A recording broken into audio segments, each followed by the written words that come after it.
Now, looking at the data of the pulmonary artery catheter. Whenever you insert a pulmonary artery catheter, it has some variables to be calculated. So, you have to enter the baseline data into the monitor so the calculation can be done. Here, you enter the height and weight, so you get the body surface area. From the body surface area, you can calculate all the index. Then you enter your heart rate, your systolic, diastolic and mean pressure, and your pulmonary, diastolic, systolic and mean pressure, as well as your CVP.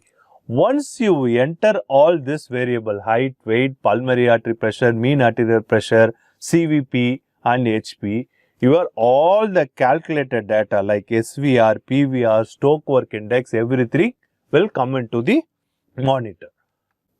Now, let us look at few conditions what happens to the pulmonary artery pressure. Let us assume there is a tight mitral stenosis. Here, the patient has atrial fibrillation and your pulmonary artery pressure is more than the systemic pressure. Your pulmonary artery is almost equal to systemic. And another important cause for increased pulmonary artery pressure is coronary ischemia. Okay. Usually PAH is around 5 types.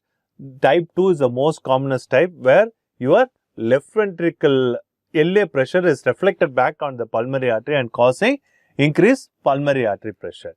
Here, if you look at this echo, the right side is functioning normally, but the left ventricle is not moving much. And this happened during LA grafting and there is lot of MR. This MR increases the LA pressure acutely and this LA pressure is reflected back on the pulmonary artery, and here you can see the pulmonary artery pressure is very high and ectopics are started appearing. So, you saw one previous case where PA was suprasystemic in a valvular lesion. Now, you can see how an ischemia can lead to acute increase in pulmonary artery pressure. In valvular lesion, it is a chronic pulmonary hypertension, and in ischemia, it is going to be an acute pulmonary artery hypertension. In cardiogenic shock, there is going to be increased filling pressure. Your pulmonary capillary wedge pressure is going to be very high. Your cardiac output is low. Your SVR is very high and your cardiac index is low. That happens in cardiogenic shock. What happens in septic shock? Your SVR is drastically low, your cardiac output is high and your heart rate is high and cardiac index will be slightly high. That is the septic shock. In hypovolemic shock, there is going to be your low. Your pulmonary artery pressure is going to be grossly low, the volume is low, the cardiac output is also very low. That is hypovolemic shock. So, to summarize what happens to the PA pressure in various type of shock.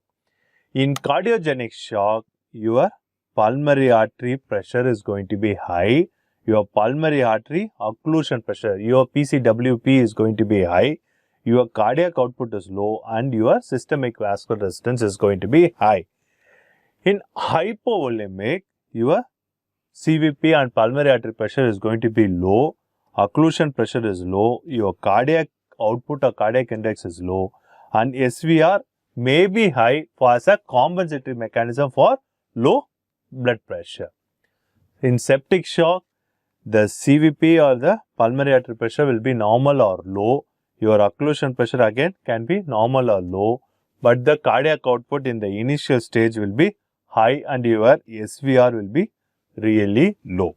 Coming to obstructive shock, your CVP or PA is going to be high, your pulmonary artery occlusion pressure is high, your cardiac output is low and your SVR is low. These are all the various pulmonary artery variables and various type of shocks.